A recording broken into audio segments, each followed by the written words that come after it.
टास धरणारे लोक जीव वेचण्यापेक्षा आपली संपत्ती वेचण्याकरिता अनेक वेळेला प्रवृत्त झालेले आपल्याला दिसतात. म्हणून संपत्ती हे साधन मानलं जातं आणि त्या साधनातून प्रसिद्धी हे साध्य मानल्याचं एक सूत्र आपल्याला अनेक वेळेला अवतीभोवती दिसतं. पण ही जी संपत्ती आहे तिलाच श्री असं शब्दप्रयोग इथं भगवंतानं केला आणि ती परमात्म्याची विभूती आहे. अर्थात कालही आपण ते बोललो, रोज 4-4 वेळा ते वाक्य बोललं तरी त्यातला आशय बदलणार नाही. देवानं फक्त अर्ध्या श्लोकामध्ये ह्या विभूतींची नावं सांगितली, पण विभूती असण्याकरिता तिथं काय निकष असावेत त्यातला बारकावा ज्ञानोबरांनी आपल्याला इथं सांगून ठेवला.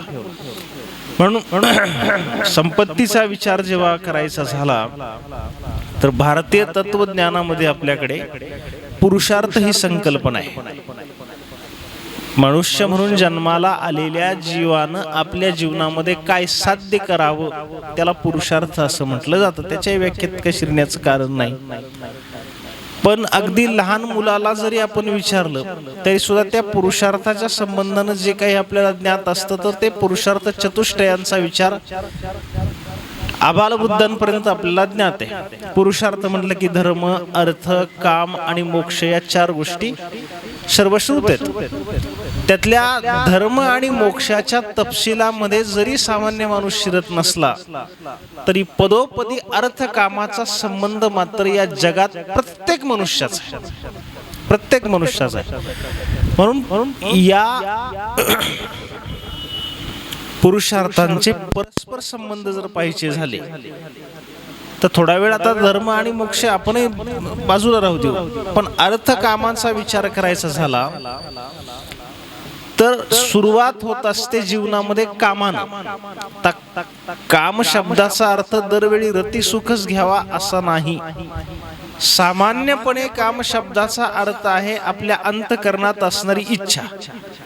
आता तिकडे मला जायला नको, कदाचित विषयांतर होईल, पण एक सामान्यपणे सगळे तत्ववेत्ते कामाला इच्छा असं म्हणायला लागले.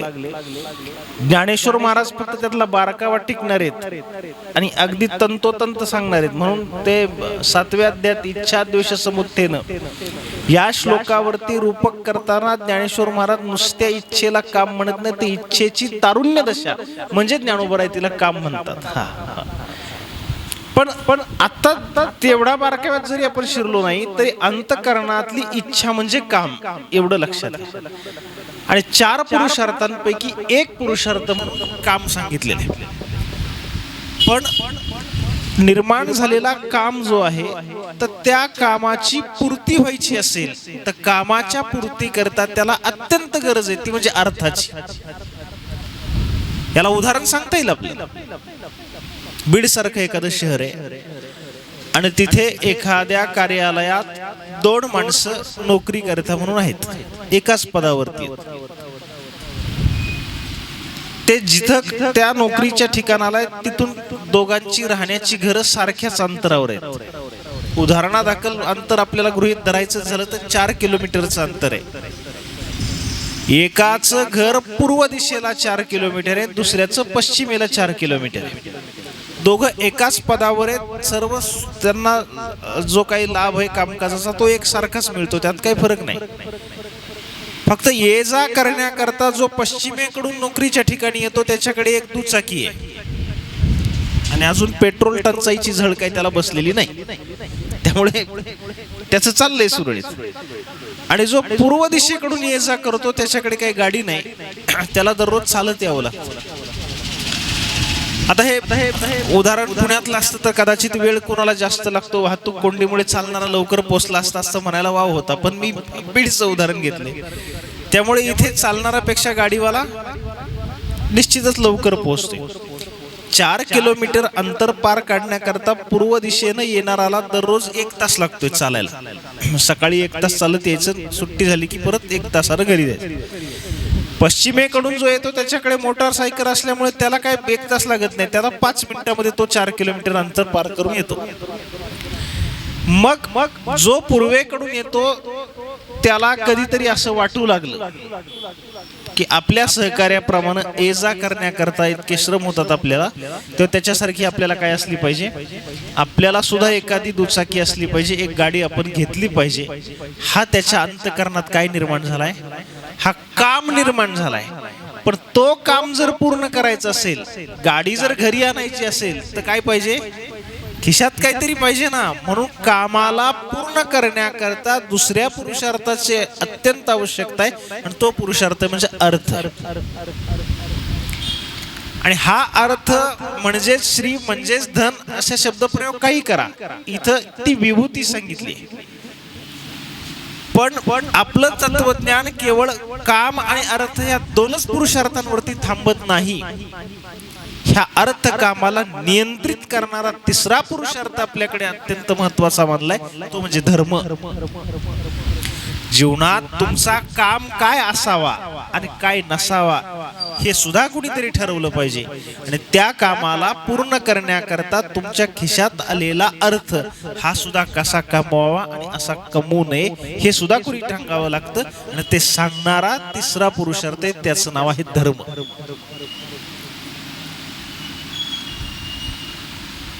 म्हणून पहा, या अर्थ कामाचा दोघांचं नियमन आणि नियंत्रण हे धर्माकडून व्हावं. आपल्या समाजात अनेक वेळेला काही माणसं आपल्याला अशी दिसतात, ती शक्यतो आडव्यात शिरून पैसे कमवत नाहीत. का त्यांचं धाडस नसतं किंवा तशी संधी नसते. मिळवताना कष्टानच मिळवतो, पण कष्ट करून मिळवलेत, पण खर्च कुठे करावी याची अक्कल अनेक वेळेला दिसत नाही. याला गमतीचं उदाहरण जर सांगायचं झालं तर सकाळी एक जण घराबाहेर पडला आणि राबला, कुठेतरी त्याला काम मिळालं. 7-8 तास ते काम करत असताना अगदी घाम गळला, त्याचा श्रम झाले. त्या श्रमाच्या मोबदल्यात त्याला संध्याकाळी 1000 रुपये मिळाले. हे आलेले 1000 रुपये त्याने कुठून लुबाडून आणलेत का? नाही, कष्टानंच मिळालेले. पण कष्टानं कमवलेले ते खर्च कुठे करावे कळत नाही. सगळ्यांना समजेल का नाही मला माहित नाही, ज्येष्ठ व्यक्तींना. पण पराग महाराज मी गमतीनं असं म्हणत असतो, दिवसभर कष्ट केले, घाम गाळला, 1000 रुपये संध्याकाळी खिशात आले, आणि रात्री बसल्या बसल्या ऑनलाईन जंगली रमीला त्यातले 700 रुपये घालवले. मिळवलेत कसे? मिळवलेत कष्टानं, पण खर्च कुठे करायची त्याची अक्कल नाही. म्हणून तुकोबरांचं प्रसिद्ध असणारं वचन आहे, कमवावे कसे हेही संतांनी आम्हाला सांगितलं, आणि खर्च कुठे करावा हे सुद्धा सांगावं लागलं. म्हणून जोडोनी धन न घाली मातीत घालू नका, मग ते संत वृंदे पूजन येती, इथं खर्च करावं. म्हणून बघा, आता जोडोनी धन म्हटलं की प्रत्येकाच्या मुखात आलेले ते प्रमाणाचा आपण विचार करू. जोडोनिया धन उत्तम व्यवहारे, उदास विचारे वेच करी, हे तुकोबरांचं एक चरण आहे. आणि महाराजांच्या शब्द योजनेतला बारकावा लक्षात घ्या. जोडोनिया धन उत्तम व्यवहारे हा पूर्वार्ध आहे, आणि उदास विचारे वेच करी हा उत्तरार्ध आहे. उदास विचारे वेच करी याच्यातून तुमचा काम काय असावा हे सांगितलंय, आणि जोडोनिया धन उत्तम व्यवहारे यातून तुमचा अर्थ कसा असावा हे सांगितलं.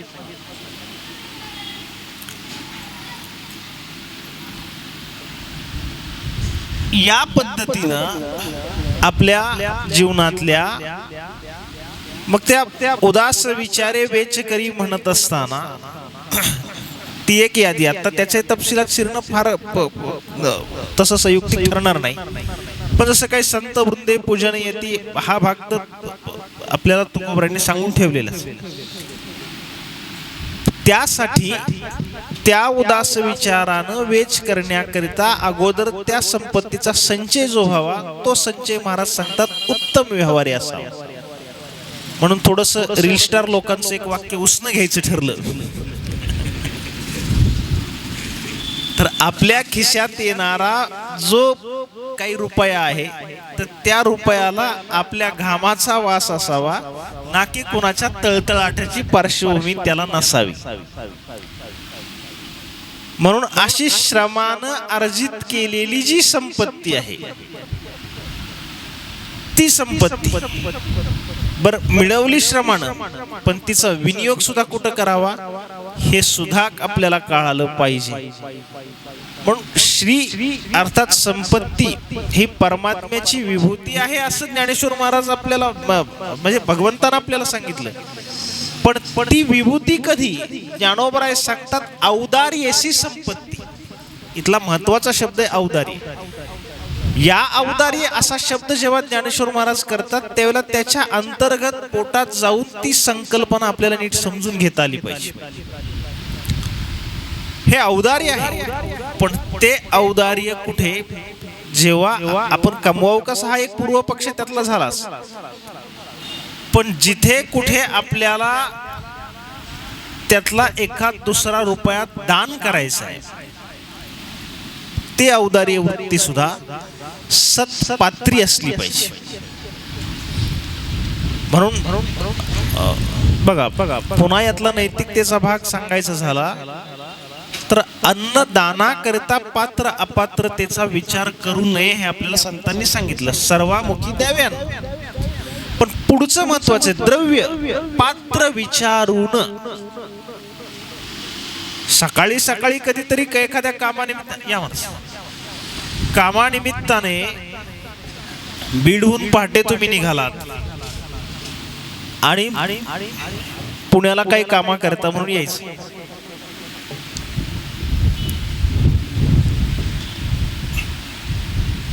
एखाद्या चौकामध्ये सिग्नल वरती तुम्ही थांबलात आणि तुम्ही उभे तोपर्यंत कोणीतरी हात पसरत तुमच्या पुढे आलं. तुम्हाला असं वाटलं काहीतरी पुण्य पदरात काढावं म्हणून खिशातलं 5 रुपयाचं नाणं तुम्ही काढलं, त्याच्या हातावरती टाकलं. सिग्नल हिरवा झाल्यानंतर तुम्ही पुढे निघून गेलात. तो रस्त्याच्या बाजूला गेला. आपण त्याला दिलेले 5 अगोदर त्याच्या खिशात असलेले 5 10 तयार झाले. बाकी त्याने चौकाकडे पाहिलं नाही. लगेच पलीकडे काळ्या पडद्याच्या पलीकडचं दुकान जर तो गाठत असेल तर असं जेव्हा आपण दान करतो त्यावेळेला ते पात्र विचारून केलेलं दान आहे असं म्हणता येत नाही. म्हणून पात्र विचारून दानाचा विचार. आणि म्हणून औदार्यसी संपत्ती असं जे वेळेला ज्ञानेश्वर महाराज म्हणतात त्यावेळेला ज्यानं नैतिकतेच्या अधिष्ठानाचा विचार करून त्या चौकटीत धनाचा संचय केलेला आहे. विनियोग करत असताना सुद्धा त्याची जाणीव त्यालाच असते की ज्यानं अगोदर काही श्रम केलेले आणि श्रमानं अर्जित असणारी संपत्ती. म्हणून पुन्हा मागचा पुढचा जर संबंध सांगायचा झाला, मी आता मगाशी म्हटलं तसं, आपल्या प्रसिद्धी करिता जेव्हा एखादा व्यक्ती आपल्या धनसंचयाला वेचायला लागतो त्यावेळेला मिळवलेला धन, घरी आलेली संपत्ती हिच्या करता जर काय श्रम झालेले नसतील तर ते घालवण्यात फार काही वाईट वाटत नाही माणसाला. पण ज्यानं नैतिकतेनं आणि श्रमानं कमवलेलं आहे तो पात्र अपात्रतेचा विचार करू शकतो, किंबहुना तसा विचार झाला पाहिजे. आणि अशा औदार्यानं युक्त असणारी जी संपत्ती आहे ती संपत्ती म्हणजे ज्ञानेश्वर महाराज सांगतात परमात्म्याची विभूती आहे. केवळ फक्त धनसंचय आणि त्या श्रीमंतीला ज्ञानेश्वरी विभूती मानायला तयार नाही. गीतेनं सांगायचं राहिलेलं असलं तरी मी काल आपल्याला म्हणालो वार्तिक म्हणून ज्ञानेश्वरी कुठे कुठे पाहता येईल तर या श्लोकांचा म्हणजे अर्ध्या श्लोकाचा विस्तार म्हणून ज्ञानेश्वरीला गीतेवरचं वार्तिक इथं तरी म्हणता येईल. हे काल आपलं बोलणं झालं.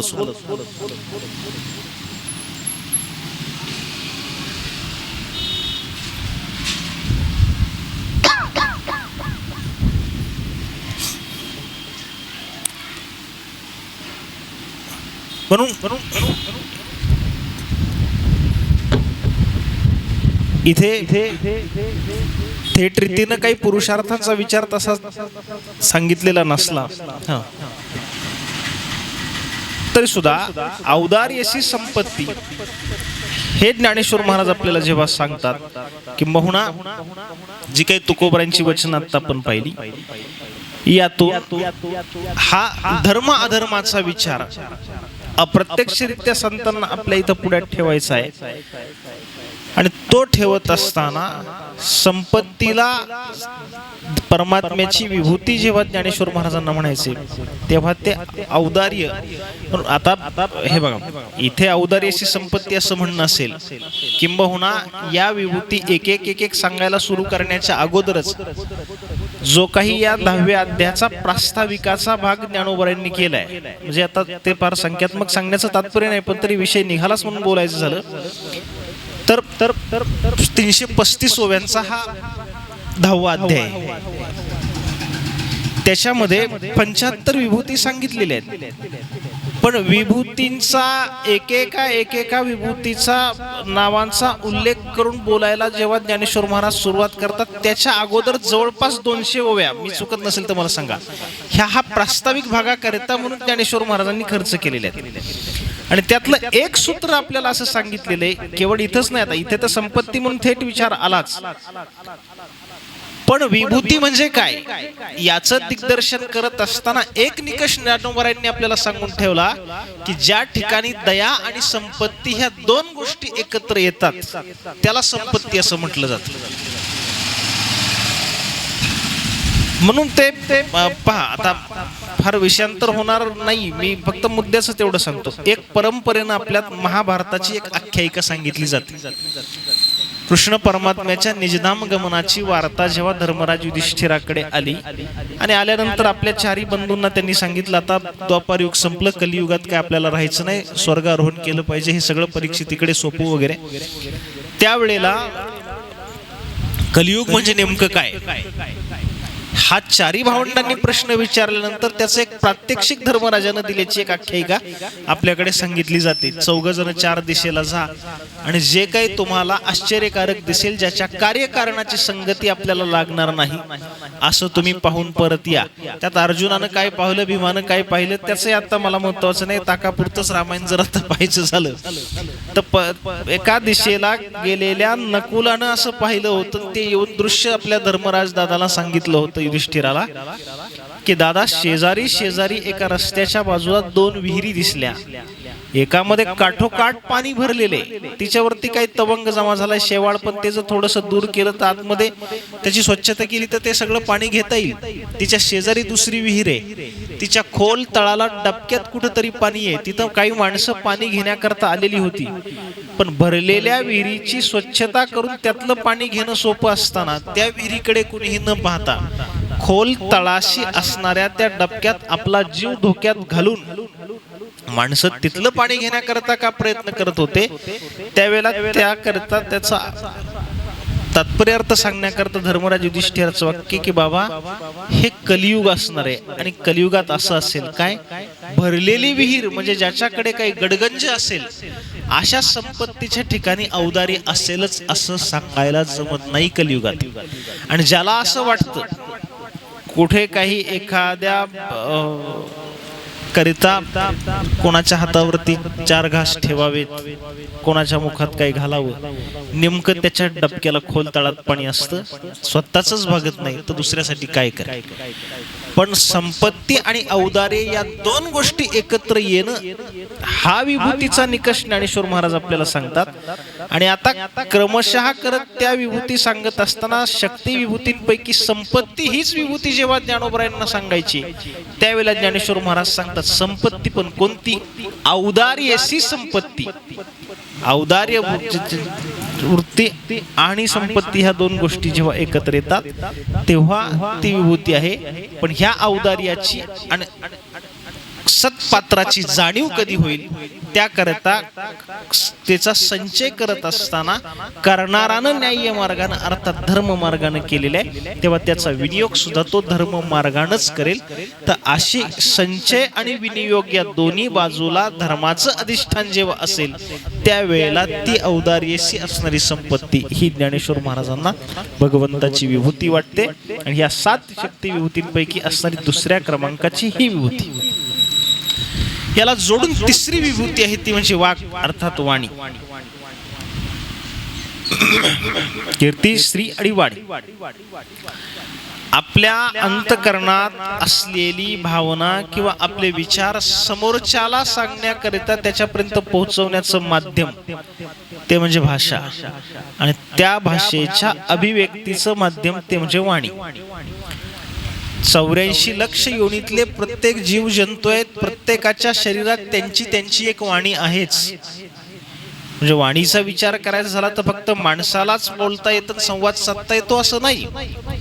उदाहरणादाखल एक वाक्य बोलायचं झालं तर आता हे कदाचित शहरात समजणार नाही, पण तरी बघा एखाद्या गावखेड्यात कुठेतरी निर्जन ठिकाणी कधीतरी एखाद्या झाडावरती 4-2 पाखरं ओरडत असतात आणि ते पक्षी ओरडले की मग जरा जाणती माणसं सांगतात जरा नीट बघा, इथे कुठेतरी कुपाटीत अवतीभोवती एखादं काही मांजर बसलंय का, किंवा एखादा साप दिसतोय का. एखादा साप किंवा एखादं मांजर दिसलं तर त्या किलकिल करणाऱ्या त्याच्या त्या पक्षीनी आहेत, त्या परस्परांना काय करत असतात, संवादच साधत असतात. त्यातून त्यांचं ते सांगणंच आहे. घरी किराणा आणला आणि तो भरत असताना चुकून म्हणू आपण 4-2 खडे साखरेचे फरशीवरती पडले, अथवा चहा देत असताना तो गाळताना त्याचा एखाद दुसरा थेंब फरशीवरती पडला. एखादी मुंगी येते जिथं चहा पडलेला आहे त्याची ती गोडी चाकते. काही वेळानंतर तिथं शेकडो मुंग्या जमा होतात.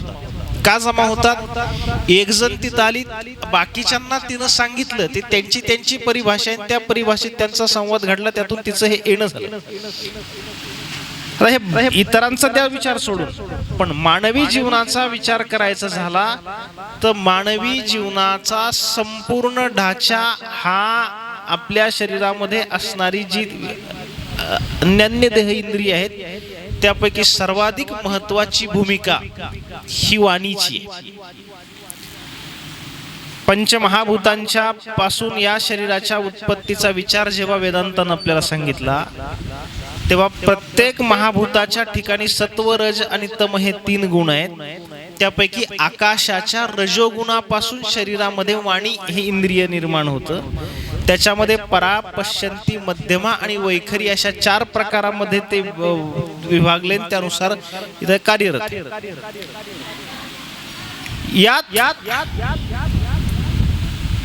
थोडासा भाग यातला व्यावहारिक सांगायचा झाला तर माणसाचं व्यक्तिगत जीवन असू द्यात अथवा आपलं कौटुंबिक आयुष्य असू द्यात किंवा सामाजिक जीवन असू द्यात, ह्या 3ही टप्प्यांवरती अत्यंत महत्वाची भूमिका ही जीवनामध्ये वाणीची आहे. व्यक्तिगत जीवनाचा जेव्हा विचार करायचा झाला तर आपल्याकडे काही वाक्य बोलली जातात, त्यातली परस्पर 2 विरोधी वाक्य मी आपल्या पुढे ठेवतो. एखाद्या माणसाच्या पाठीमागे त्याच्या चांगुलपणाविषयी जर 4 माणसं बोलत असतील तर ते बोलत असताना तो माणूस कसा भला आहे हे सांगताना त्यातलं एक वाक्य असतं, अहो त्याच्या तोंडात जणू साखर आहे, हे म्हटलं जातं. तोंडात साखर आहे म्हणजे खिशात त्याच्या साखरेची पुडी असते, संपली की टाक तोंडात, संपली की टाक तोंडात.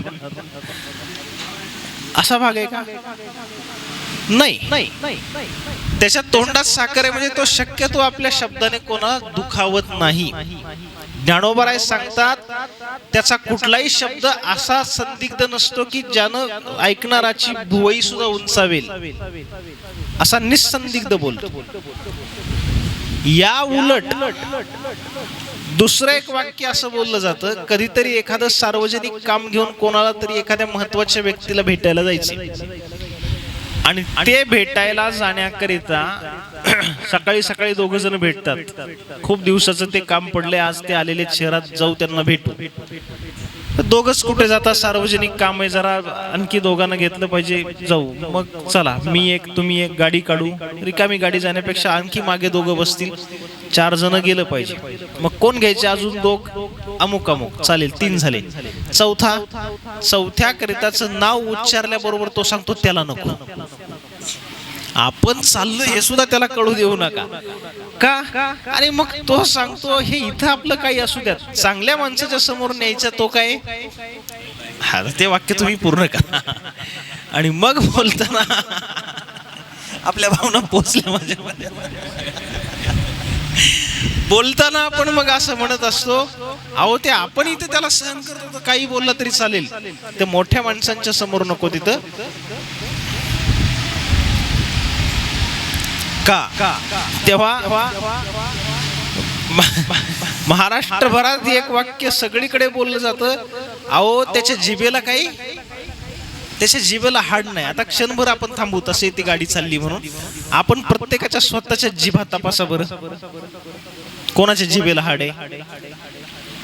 वाच्यार्थानं विचार करायचा झाला तर कोणाच्या जिभेला हाड नाही, पण यातला लक्षार्थ असा आहे, तो कोणत्या वेळेला कुठे काय घसरेल आणि आपली हाडहाड करून घेईल स्वतःची, हे सांगता येत नाही. म्हणून वैयक्तिक जीवनामध्ये बघा, म्हणजे त्याकरिताचे काही निकष जर पाहिजे झाले, समाजशास्त्रात एक सिद्धांत आहे, किंबहुना अनेक शाळा महाविद्यालयांमध्ये सुविचार म्हणून भिंतीवरती लिहिलेला जातो, ज्यानं जीभ जिंकली त्याने जग जिंकलं असं म्हटलं जातं.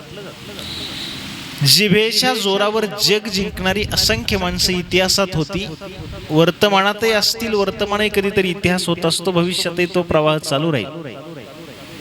जगाचा विचार द्या सोडून, या महाराष्ट्राचा विचार करायचा झाला तर इथे प्राचार्य शिवाजीराव भोसलेंच्या सारखी काही महनीय मंडळी होती, प्राध्यापक रामभाऊ शेवाळकरांच्या सारखी माणसं होती, बाळशास्त्री हरदासांच्या सारखे वक्ते याच महाराष्ट्रात होते. एखाद्या सभागृहामध्ये त्यांचं व्याख्यान अमुक अमुक तारखेला होणार हे समजलं तर 8-8 दिवस अगोदरच ते सभागृह आरक्षित होतं असायचं, माणसं त्यांना ऐकायला गर्दी करायची. संप्रदायाचा सुद्धा एक सुवर्ण काळ होता, जरी आपल्या पिढीनं पाहिला नसला. मागे बाबा आहेत, राजे काका बसलेले आहेत, पण ज्या काळात वैकुंठवासी सद्गुरू मामासाहेब असतील, ज्या काळात वैकुंठवासी धुंडा महाराज असतील, काल परवाचं एक जोग महाराज परंपरेतलं नाव घ्यायचं झालं तर वैकुंठवासी जगन्नाथ अण्णा पवारांच्या सारखे कीर्तनकार जेव्हा होते, त्या काळामध्ये दळणवळणाची साधनं मर्यादित होती, पण तरी सुद्धा एखाद्या गावात त्यांचं कीर्तन आयोजित केलेलं असेल तर त्या वेळेला माणसं पायी म्हणा, बैलगाडीनं म्हणा, जसं जमेल तसं 25-25, 30-30 किलोमीटर पर्यंत त्यांचं कीर्तन ऐकायला म्हणून जायचे. आजही अनेक वेळेला अनेक ठिकाणी काही गावखेड्यातली माणसं आम्हाला भेटतात आणि भेटल्यानंतर ते सांगतात, आम्ही अमुक अमुक गावचे आणि आमच्या गावाला खंदारकर महाराज येऊन गेले बरं का, आमच्या गावाला दोंडा महाराज आले होते, आमच्या गावातली मूर्ती मामांनी बसवली, आमच्या गावाला मोठे बाबा यायचे, आमच्या गावाला घुले बाबा येऊन गेलेले. किती वेळा? फक्त त्या गावाला ते हयातीत एकदाच जाऊन आलेले असायचे. तरी पिढ्याने पिढ्या माणसं सांगतात, त्यांना जाऊ नये आज कित्येक वर्ष झाली तरी माणसं सांगतात की ते आमच्या गावाला आले होते. आता त्या गावात वर्षभरात आम्ही 4 कीर्तन करून येतो आणि तिथलाच एखादा माणूस भेटल्यानंतर तो नाही ओळख देत, आम्हीच त्याला सांगतो आम्ही तुमच्या गावात आलो होतो. तो असा खालीवर बघतो, म्हणतो बुवा बघितल्यासारखं तर वाटत नाही, माझ्या गावात कधी आले होते. यातला विनोदाचा भाग सोडा, पण दोन्हीमधला फरक लक्षात घ्या. तो त्यांना एवढ्या वर्षानं स्मरणात ठेवणं किंवा त्यांचा जो काही प्रभाव आहे तो प्रभाव कशाचा आहे? तो प्रभाव त्यांच्या वाचेचा आहे, त्या वाचेचा तो असणारा प्रभाव आहे. म्हणून वाचे बरवे कवित्व, कवित्वी बरवे रसिकत्व. एवढ्यावर असंत परंपरा थांबली नाही. रसिकत्वे परतत्व स्पर्श जैसा, परतत्वाचा स्पर्श त्या वाढीला असल्यामुळे त्याचा तो प्रभाव असायचा. त्या प्रभावानं फक्त एखादं वाक्य त्यांनी सांगितलं की त्या वाक्यानुसार लोक तशा पद्धतीचा आपलं आचरण ठेवत असायचे. विषयांतर होणार नाही, पण आता फार ओठावर आलं म्हणून मी बाहेर काढू का? पश्चिम महाराष्ट्रामध्ये एक सत्पुरुष होऊन गेले पुणे जिल्ह्यात. आता ही सगळी महाराज मंडळी यांना सर्वांना तर ज्ञात आहे, पण जुन्नर परिसरामध्ये वैकुंठवासी कोंडाजी बाबा डेरे नावाचे एक सत्पुरुष मागच्या कालखंडामध्ये होऊन गेले. जयेश महाराज तिथे नागापूर नावाचे एक गाव आहे आंबेगाव तालुक्यात, आपल्याला माहिती. महाराज मी 2-4 वर्ष झालं तिथे अधून जातो कधीतरी. एकदा 2 वर्षापूर्वी मी कीर्तनाला गेलो आणि त्या मंडपाच्या बाजूला जवळ असलेली जी काही 4-2 घर कीर्तनकाराची उतरण्याची व्यवस्था तिथेच कुठेतरी केली जाते. म्हणून एका घरी आम्ही चहा घेण्याकरता बसलो. कीर्तन होतं आणि ते कीर्तन झाल्यानंतर कीर्तनकार त्या काळातले मुक्कामालाच थांबायचे, म्हणजे आजच्या काळातले थांबलेत आपल्याकडे. हल्ली असं कोणी म्हणायला नको, हल्लीचे कीर्तनकार मुक्कामाला थांबत नाही. उद्या उद्बोध महाराज आपण सांगू की असं सप्ताह आहे आणि आम्ही मुक्कामाला थांबलो. कुठे थांबलो? चिन्मय महाराजांकडे. तर जुन्या काळातली कीर्तनकार मंडळी सर्रासपणे मुक्काम गावामध्ये करायची.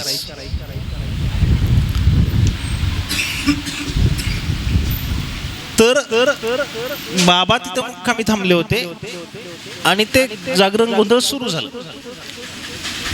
तर ते काही जवळच्या अंतरावर होतं, त्यामुळे ते सगळं ऐकू येत होतं तिथपर्यंत.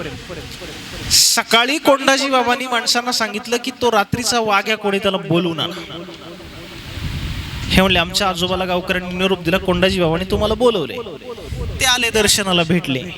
तेव्हा कोंडाजी बाबांनी त्यांना सांगितलं की वाघे, रात्री मी बराच वेळ इथं अंथरुणावर पडून तुमचा तो कार्यक्रम ऐकला. नामदेव महाराजांच्या लग्नाचं आख्यान तुमच्या कार्यक्रमात तुम्ही फार सात्विक पद्धतीने सांगितलं, मला ते आवडलं. आणि कोंडाजी बाबांनी ते म्हणले आजोबांना हात जोडून एक विनंती केली, वाघे माझी एक विनंती आहे, बघा जमलं तर ज्या ठिकाणी जागरण गोंधळाच्या नावाखाली बकरी कोंबडी कापली जातात तिथं तुम्ही गोंधळ करू नये अशी माझी इच्छा आहे. ते म्हणले आमच्या आजोबांनी कोंडाजी बाबांना शब्द दिला, बाबा माझ्या हयातीत मी तुमचा शब्द मानतो आणि जिथं ती काशी कार्यक्रम असतील तिथं मी करणार नाही. तर आजोबांनी दिलेला शब्द ते म्हणले आमच्या वडिलांनी पाळला. आज आमची 3री पिढी आहे, पण आम्ही कोंडाजी बाबांना दिलेल्या त्या वचनाला जागलोय आणि त्यामुळं कोणी जरी आम्हाला काही प्रलोभन दाखवलं तरी आम्ही तिथं जात नाही. मुद्दा काय माझा, हा प्रभाव कशाचा आहे? त्या सत्पुरुषाच्या वाचिक प्रभाव आहे आणि त्या प्रभावानं पुढे समाजामध्ये अशा सकारात्मक गोष्टी घडतात. पण ही प्रभाव टाकणारी वाणी प्रत्येकाचीच असते असं नाही. कुठल्याही विषयावरती आपण तज्ञ आहोत अशा पद्धतीनं लगेच विषय निघाला की झाला सुरू. माणसं गांभीर्यानं घेत नाहीत. बोलू का क्षमा मागून? उठला की पत्रकार परिषद, उठला की पत्रकार परिषद. माणसं सांगतात याचं काही खरं नाही. मग अशा वेळेला तो महत्वाचं बोलला तरी सुद्धा त्याची दखल घेतली जात नाही. मग व्यवहारात त्याची दखल घेतली जात नाही तर परमार्थात काय प्राप्त होणार? ज्ञानोबराय सांगतात अनंत वाचाळ बरळती बरळ त्या काही श्री गोपाळ पावे, त्याला गांभीर्याने घेतलं जात नाही. मग हा झाला वैयक्तिक जीवनातला टप्पा. 3 निकष केले, त्यामुळे वेळ झाला तरी मला ते पूर्ण करू देत होते. पुढे मी बोललो होतो आपल्याला आता की कौटुंबिक जीवनाचा विचार करायचा झाला तरी तिथे सुद्धा वाणीचीच भूमिका महत्वाची आहे. हल्ली आणि कालच्या आणि आजच्या कुटुंब पद्धतीत काही फरक आहे बराचसा. म्हणजे पूर्वी एकत्र कुटुंब पद्धती हे आपल्या भारतीय संस्कृतीचं एक महत्वाचं लक्षण होतं. आता काही त्या वेगवेगळे कारण असतील, त्या कारणाच्या तपशिलात मी शिरत नाही, पण हल्ली एकत्र कुटुंब पद्धती आपल्याकडे राहिली नाही. गमतीनं असं बोललं जातं, बीडपर्यंत ते नसेल लोन आलं, पण सध्या नवरा बायको दोघं एकत्र राहिले तरी त्याला एकत्र कुटुंब म्हणता येईल. आता विभक्त कुटुंब पद्धती. पण आजच्याही काळामध्ये जेव्हा एखादं कुटुंब एकत्र राहतं तर पूर्वी काय तो स्वभाव होता, पण आज ते दुर्मिळ उदाहरण असल्यामुळे आजच्या पत्रकारितेसाठी आणि माध्यमांकरता तो कुतूहलाचा आणि बातमीचा विषय. त्याच्या बातम्या अधूनमधून ते करत असतात की एवढ्या माणसांचं कुटुंब आहे, त्यांना इतकं दळण लागतं, तितकं भाजीपाला वगैरे वगैरे. असं एखादं कुटुंब कधीतरी वेगळं राहतं, त्याची बातमी मग पसरते इकडे तिकडे. 4-2 दिवसांनी गावात चौकात 4 माणसं असतात, तिथं कोणीतरी एक जण येतो, म्हणतो तुम्हाला कळालं का ते परवा दिवशी वेगळे राहिले, झाल्या त्यांच्या वाटण्या. त्याची मीमांसा करताना कुणीतरी तिथं बसलेला बुजुर्ग माणूस सांगतो आता चालायचंच काय, आता कधीतरी असं होणारच होतं. भावाभावांचा विचार चांगला होता, जावा जावा बहिणीप्रमाणे वागल्या, पोरं लहानची मोठी झाली, पोरी घरा म्हणजे लग्न होऊन गेल्या. आता 4 सुना 4 परक्या घरून आल्या, त्यांना काय या घराचा इतिहास माहिती. शेवटी भांड्याला भांड तर असंच म्हटलं जातं. आता आपण सगळे इथे कीर्तना प्रवचनात बसलोय, घरात जर कोणी नसेल, माघारी गेल्यानंतर भांड्याला भांड लागतंय असं आपण म्हणल्यामुळे वरचा तांब्या खाली हंड्याला भेटायला इकडचं ताट तिकडे वाटीला भेटायला अशी जागा सोडून गेलेली असेल का? भांड कशाला जागा सोडेल एकमेकाला? हा, आता चमचा सगळीकडे फिरतो, तो फिरतो, त्याला फिरवलं जातं, तो भाग वेगळा आहे, त्या सोडून आपल्याला काय त्याची घेणं नाही. पण मुद्दा असा आहे, भांड्याला भांड लागलं याचा अर्थ सुरुवात भांड्याने केली नसते, ती जड वस्तू, ती कशाला काय करेल? सुरुवात तोंडाला तोंड लागलेलं असतं. मग ते स्वयंपाक घरातलं बैठकीत येऊन कानात सांगितलं जातं, पण मग तरी सुद्धा बैठकीमध्ये विचार दखल घेतली जात नाही. तेव्हा मग आता आपल्या शब्दाची दखल घेतली जात नाही, तेव्हा ती भांडी भांड्यावर आदळतात. आणि मग फार आवाज स्वयंपाक घरातून यायला लागला की धाकटा थोरल्याच्या कानात सांगतो, दादा आता भांडी फुटण्यापेक्षा 2 चुली वेगळ्या केलेल्या बऱ्या. मुद्दा असा आहे की या पद्धतीने आपली कौटुंबिक व्यवस्था सुद्धा एकत्र असावी का विभक्त असावी, यालाही कारणीभूत इथं वाणीच आहे. सामाजिक जीवनाचा विचार करायचा झाला तरी त्या सामाजिक स्थैर्यासाठी सुद्धा भूमिका महत्वाची वाचेचीच आहे. प्रत्येक क्षेत्रामध्ये समाजाचं नेतृत्व करणाऱ्या माणसांनी अत्यंत जबाबदारीनं वागायचं असतं. कोणत्या वेळेला आपलं वक्तव्य कुठे ध्वनिमुद्रित होईल आणि कसं पसरेल आणि त्याचे काय पडसाद उमटतील हे सांगता येत नाही. एखाद्या वेळेला नेत्यानं वक्तव्य दिल्लीत केलेलं असतं, पण पडसाद बीडच्या रस्त्यावरती उमटतात. जाळपोळ काय, रस्ता रोको काय, का? तुम्ही हा शब्द वापरलाच कसा? तो शब्द माघारी घ्या, नाही तर माफी मागा, नाही तर मग अटक, 14 दिवस न्यायालयीन कोठडी. हा गोंधळ सगळा कशाने आहे? हा गोंधळ फक्त वाचन केलेला आहे, बाकी काही नाही. त्याने काही कोणाला दगड फेकून मारली नाही, काही नाही. पण म्हणून मुद्दा असा आहे, समाज जो काही स्थिर आहे, गुन्ह्या गोविंदानं नांदणाऱ्या समाजामध्ये अस्थिरता निर्माण होणं आणि अराजकता पसरवून हे सुद्धा कोणाच्या तरी घसरलेल्या शब्दानंच घडतं. म्हणून व्यक्तिगत असू द्यात, कौटुंबिक असू द्यात अथवा सामाजिक असू द्यात, तिन्ही टप्प्यांवरती महत्वाची भूमिका ही वाचेची आहे. हा झाला व्यावहारिक भाग. पारमार्थिक जीवनाचा विचार करायचा झाला तर आपला पारमार्थिक साधनेचा विचार करायचा झाला, त्यातही अत्यंत महत्वाची भूमिका ही वाचेची आहे. भक्तिप्रधान असणाऱ्या पंथाचे, अर्थात वारकरी असणारे आपण सगळे अनुयायी आहोत. देवाच्या अन्य पूजेचे काही प्रकार आहेत, म्हणून पूजा करत असताना एक पूजेची ओळ म्हणण्याची परंपरा आपल्या वारकऱ्यांमध्ये. तेव्हा तुकोबराय जेव्हा देवापुढे उभे राहतात, अनेक पहिला प्रश्न निर्माण करतात, कासयाने पूजा करू केशी राजा, हाची संदेह माझा फेडी आता. देवा तुझी पूजा कशाने करावी? आणि त्याकरता म्हणून पूजेचे जे काही प्रकार तुकोबराय सांगतात, त्यातला एक प्रकार तुकोबराय असं सांगतात, समर्पिली वाणी पांडुरंगी घेते धनी, पूजा होते मुक्ता फळी रस ओविया मंगळी. माझी वाचा देवा मी तुला अर्पण केली आणि त्याद्वारा होणारी पूजा. म्हणून वाचेची भूमिका फार महत्वाची आहे. म्हणून बघा, आता मी ते समजा कोंडाजी बाबांचं उदाहरण तर प्रातिनिधिक स्वरूपात आपल्याला सांगितलंच, पण पारमार्थिक जीवनामध्ये आत्मोद्धारासह लोकोद्धाराला कारणीभूत ठरते ती सुद्धा सत्पुरुषांची वाचाच. पण हे सामर्थ्य प्रत्येकाच्या वाचेत नसतं. त्याकरिता वाचेमध्ये काही दोष आणि वाचेमध्ये काही गुण यांचा अन्वय व्यतिरिक्त ह्या दोन्ही बाजूने विचार सगळ्या आपल्याला तत्वज्ञानात सापडतो. ज्ञानेश्वरी ते ज्ञानेश्वर महाराजांनी त्याचा विचार आपल्या पुढे करून ठेवलेला आहे. आटू वेगू विंदाणू अशा शंका प्रतारणू हे काही दोष ज्ञानेश्वर महाराजांनी वाचेतले सांगितले, पण प्रयत्नपूर्वक ते वाचेतले दोष काढून टाकले पाहिजे. ते दोष काढून टाकावेत आणि काही गुणांचं संक्रमण आपल्या वाचेमध्ये असावं,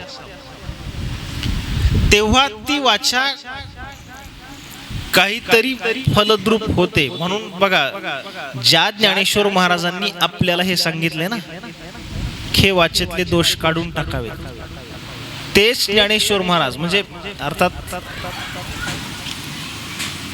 ज्ञानेश्वरीच्या विशेषतेचा विचार करायचा झाला तर जगात भल्या भल्या प्रतिभावंतांना मोह पडावा किंवा हेवा वाटावा अशा पद्धतीची ही एक रचना ज्ञानोबरायांनी ह्या ग्रंथाच्या निमित्तानं साकारली. आता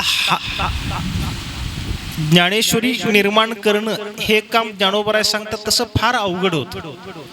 त्यापेक्षा सद्गुरू निवृत्तीनाथांनी मला काही दुसरी कामं सांगितली असती तरी कदाचित मी केली असती. कुठली? फक्त ओझरता उल्लेख करतो. 18 अध्याय समारोप करत असताना ज्ञानोबराय सांगतात, मला जर सद्गुरूंनी संपूर्ण पृथ्वीवरती सोन्याचा सडा टाकायला सांगितला असता तरी मी केला असता. संपूर्ण पृथ्वीवर सोन्याचा सडा टाकायला सांगितला असता मी केलं असतं. सर्व समुद्रांमधलं पाणी काढून ते समुद्र अमृतानं भरायला सांगितले असते तरी मी केले असते. जे काही पृथ्वीवर असणारे पर्वत आहेत त्या सर्व पर्वतांना चिंतामणीनं मढवायला सांगितलं असतं तरी कदा मला जमलं असतं. जी कणकाचे निखळ ओतू येईल भूमंडळ इथपासून ज्ञानोबराय सांगतात, दुवाड नोहे तारा ते चंद्र करिता, आकाशातल्या प्रत्येक चांदणीचं रूपांतर चंद्रामध्ये करता आलं असतं. या सर्व गोष्टी कदाचित सोप्या होत्या, पण त्यापेक्षा अवघड गीतेला समोर ठेवायचं आणि ग्रंथ निर्माण करायचं हे काम अवघड होतं. हे इतकं अवघड असणारं काम आपल्याकडून पार पडलं का? त्याच्या कारणांचा विचार जर आपण पाहायचा झाला, ज्ञानेश्वरीमध्ये जर हे शोधलं तर ज्ञानेश्वरीच्या निर्मितीची 2 कारणं ज्ञानोबरायांनी सांगितलेली आपल्याला पाहायला मिळतात. त्यातलं पहिलं कारण एक ज्ञानेश्वर महाराज सुरुवातीला सांगतात, तेथ असे एक आधारू तेनेची बोले मी सदरू जे सानुकूल श्रीगुरु ज्ञानदेव म्हणे. समर्थ असणारे सद्गुरू निवृत्तीनाथ महाराज माझ्याकरिता अनुकूल आहेत आणि त्यांच्या कृपेचं वैभव म्हणून मी हे निर्माण करणार आहे. माझा पाठीराखा माझा सद्गुरू आहे. हा एक भाग झाला, पण दुसरा तितकाच महत्वाचा भाग आहे. नुसतेच सद्गुरू अनुकूल असून सुद्धा ग्रंथ निर्मिती झाली नसती. या ग्रंथ निर्मिती करिता वेचलेली जी माझी वाचा आहे ना, त्या वाचिक तपाचं एक सामर्थ्य ज्ञानेश्वर महाराज सांगतात, माझी या सत्यवादाचे तप वाचा केले बहुत कल्पतया फळाची महाद्वीप पातली प्रभो पुण्य पोशिली असाधारणे. हे वाचिक पुण्य माझ्या वाचेतून घडलं. हे तप होतं कल्पच्या कल्प सत्यवचनाचं. म्हणून ज्ञानेश्वर महाराजांनी तोंड उघडलं की त्या उघडलेल्या मुखातून ओव्या बाहेर पडतात. आपण उघडत नाही तेवढंच बरे. माऊलींनी तोंड उघडलं की ओव्या निघतात. आपण तोंड उघडल्यावर काय निघणार आहे? मी म्हणत नाही, तुमचं तुम्ही म्हणा.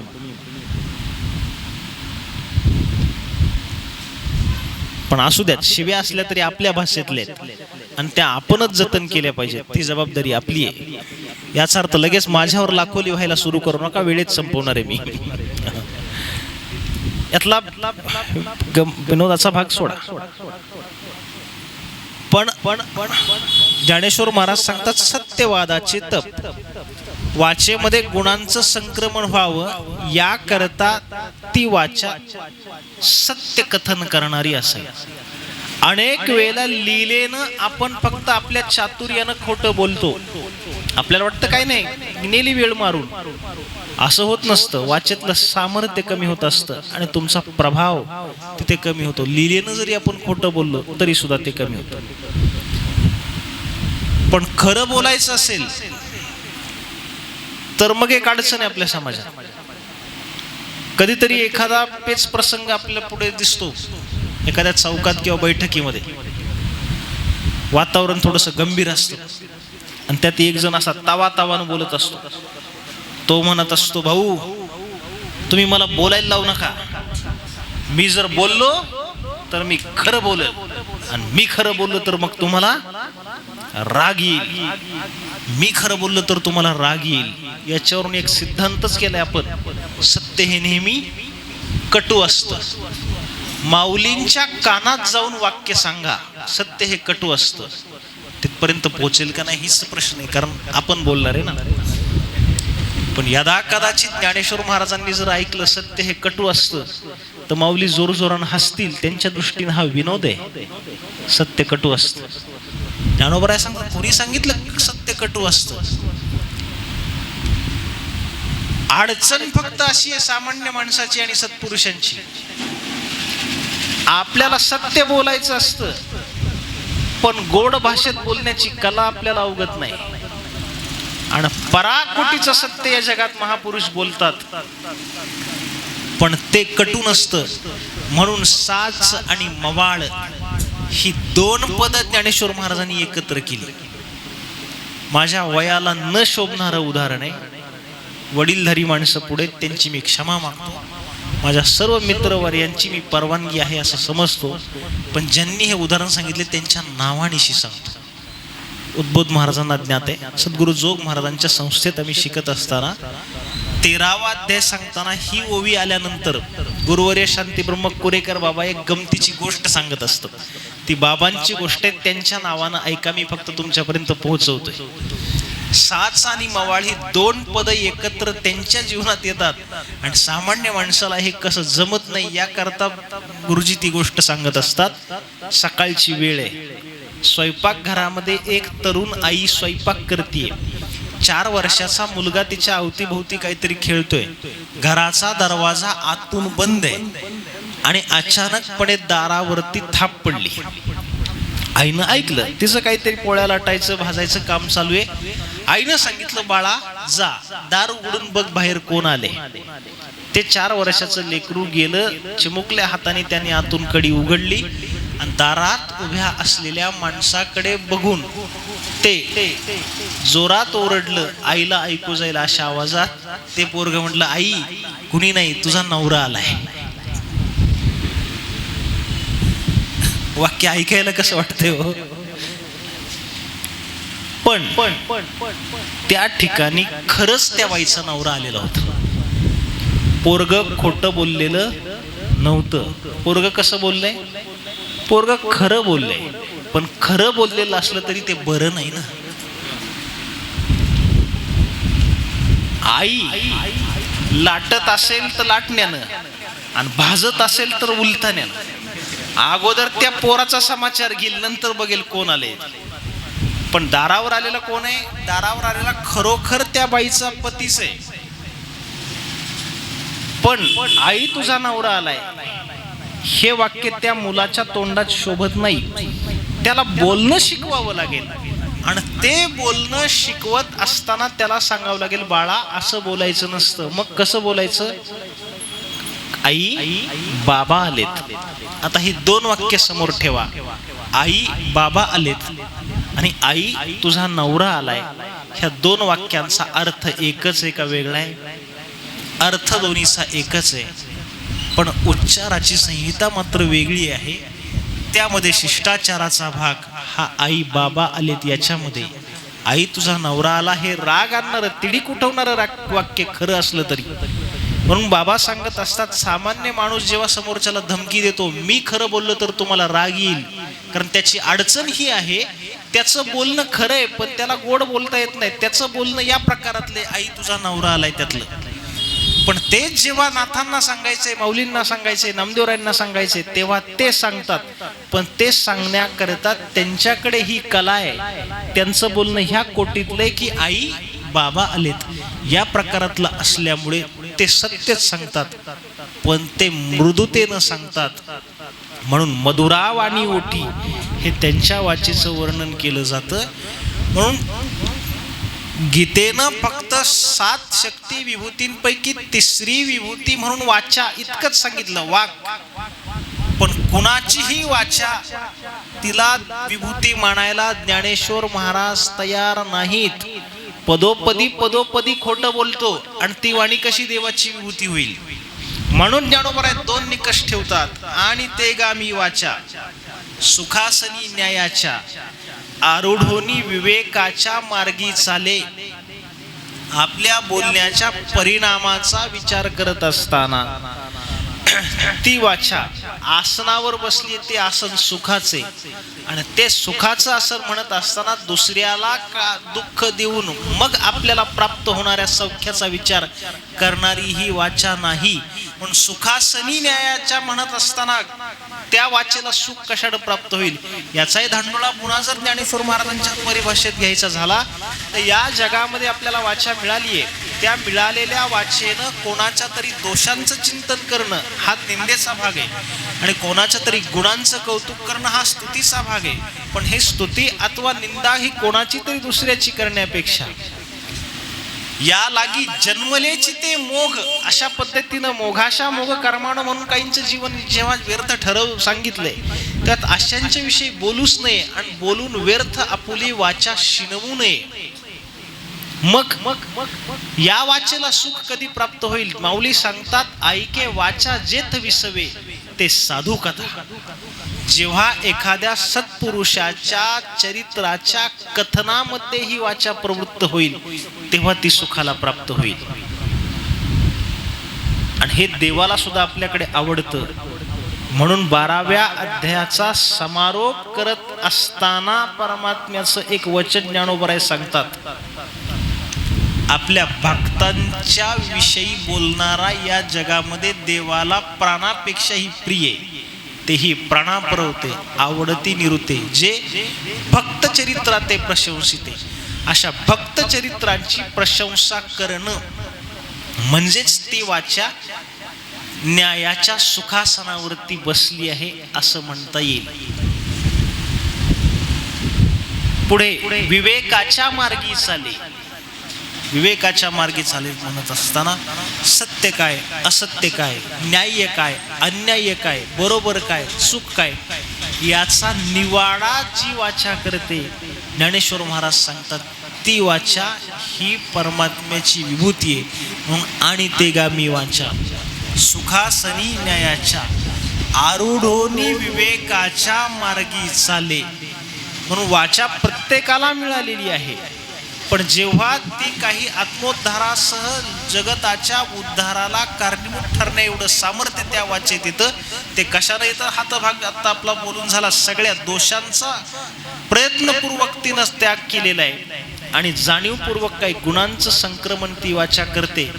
जाणीवपूर्वक आणि कष्टानं वाचेमध्ये गुणसंक्रमण करण्याचे जे प्रकार, त्यातलं एक आता आपलं झालंच की सत्यवचन, हा भाग ज्ञानेश्वर महाराज आपल्याला सांगतात. त्याच पद्धतीनं मौन हा आपल्या भारतीय परंपरेतला अत्यंत महत्वाचा भाग आहे. काही काळ ती वाचा शांत राहिली तर त्या शांत राहिल्यानं तिच्यामध्ये काही सामर्थ्य येईल. पण त्या मौनातल्या काही गमती आहेत. आता कोणी अधिक मासानिमित्तानं, कोणी चातुर्मासानं ते मौन करतं आणि मग पंक्तीमध्ये चक्का आला की ते तुमचे वैकुंठवासी गुरुवर्य वैद्य बाबा गमतीनं म्हणायचे, श्री विठ्ठल श्री विठ्ठल, जोर जोरानं. ते विठ्ठलाच्या आठवणीनं नाही, चक्क्यावाल्याला जवळ बोलवण्याकरता. त्यापेक्षा सरळ मन नाहीये आणि ते म्हणून मला क्षमा करा, वाचा शांत राहणं हा तर मौनाचा भागच आहे. पण सदोदित आपल्या वाचेतून सत्यच प्रकट करणं यासारखं मौन जगात दुसरं काही नसेल. विवेकाच्या मार्गी चाले म्हणत असताना हा सत्य असत्याचा निवाडा वाचेला करता आला पाहिजे. आपल्या शब्दांचा परिणाम पुढे काय घडणार आहे आणि त्या परिणामानं मी जबाबदारीनं बोलतो, पण माऊलींच्या या अर्ध्या पदाचाच आधार मला वाटतं महत्वाचा आहे. आरूढोनी विवेकाच्या मार्गी चाले.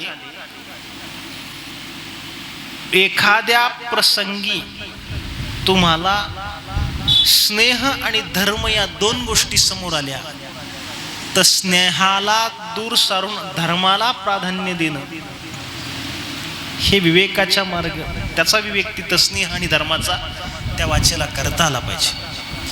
नेहमी सत्य बोलावं ही गोष्ट खरी आहे, पण त्या सत्य वचनानं जर एखाद्याचं पुढे काही नुकसान होणार असेल ते थांबवण्याकरता त्या ठिकाणी केलेलं असत्य वचन हे सुद्धा विवेकाच्या मार्गाने जाणाऱ्या वाचेचं लक्षण आहे असं मानावं. परंपरेनं आपल्याकडे ती एक युक्तिवाद सांगितला जातो. गाई पुढे पळते, कसाई पाठीमागून तिला शोधत आलेला आहे आणि मध्ये आलेल्या आपल्यासारख्याला त्यानं विचारलं, इकडून गाई गेली का? तिथं सत्य असत्याचा निवाडा करण्यापेक्षा त्या गायीचे प्राण कसे महत्वाचे याचा विचार करून तिथल्या सत्यापेक्षा त्या प्रसंगी दोष जरी प्राप्त झाला तरी असत्य कथनाचा तो सगळा भाग आपल्यावरती स्वीकारणं, हा मला वाटतं इथं ज्ञानेश्वर महाराजांना वाचेचा विवेक मार्गाने जाणारा प्रवास सांगायचा असावा. म्हणून न्यायाच्या आसनावर आणि विवेकाच्या मार्गानं जीवनात आपली वाचिक वाटचाल असावी आणि ती वाटचाल नेमकी कशी असावी याकरताच म्हणून हरिनाम सप्ताहांचं आपल्याकडं आयोजन आहे. आणि त्या आयोजनात आपण काय करतो, सकाळी होणाऱ्या काकड्यापासून तर रात्रीच्या कीर्तनापर्यंत सर्व काही चाललेले त्या वाचिक साधनेकरिताच म्हणून आपण सर्वजण या निमित्तानं इथं एकवटलेलो आहोत. दैनंदिन आपली जी काही नित्याची देवाची पूजा आहे ती भौतिक पद्धतीची ती पूजा तिथे सुरूच आहे, पण त्या व्यतिरिक्त इथे काकडा आपण करतो. म्हणजे काय करतोय, आपल्या संत परंपरेतल्या या वचनांचा आधार घेऊन आपल्या वाचन आपण प्रभूची ती पूजाच तिथं करतोय. ह्यात मगाशी इथं झालेलं पारायण असेल, हे प्रवचन असेल, संध्याकाळचा हरिपाठ असेल, कीर्तन असेल, हा सगळा आपल्या जीवनाचा आपला वाटचाल ही आपल्या वाचेची या पद्धतीनं घडावी आणि ती घडण्याचं माध्यम म्हणून आपल्याकडे या हरिनाम सप्ताहांची असणारी योजना आहे. अधिक मासाच्या या पर्व काळामध्ये आपण सर्वजणांनी इथं एकत्र येऊन परमात्मा पंढरीनाथाच्या दरबारातली ही अशी सेवा आपण इथं करतो आहोत. आणि तशा पद्धतीची एक संधी संस्थान श्री विठ्ठल मंदिर पेठ बीड या छत्रछायेमध्ये आपणा सर्वांना इथं प्राप्त झाली. तीर्थस्वरूप काकांच्या या पवित्र उपस्थितीमध्ये आदरणीय श्री चिन्मय महाराजांच्या कुशल नेतृत्वानं हा सगळा उपक्रम इथं सुरू आहे. रात्री आदरणीय उद्बोध महाराज म्हणाले तसं इथं संख्यात्मकपेक्षा गुणात्मकतेचा विचार या उत्सवाकरता अत्यंत महत्त्वाचा आहे.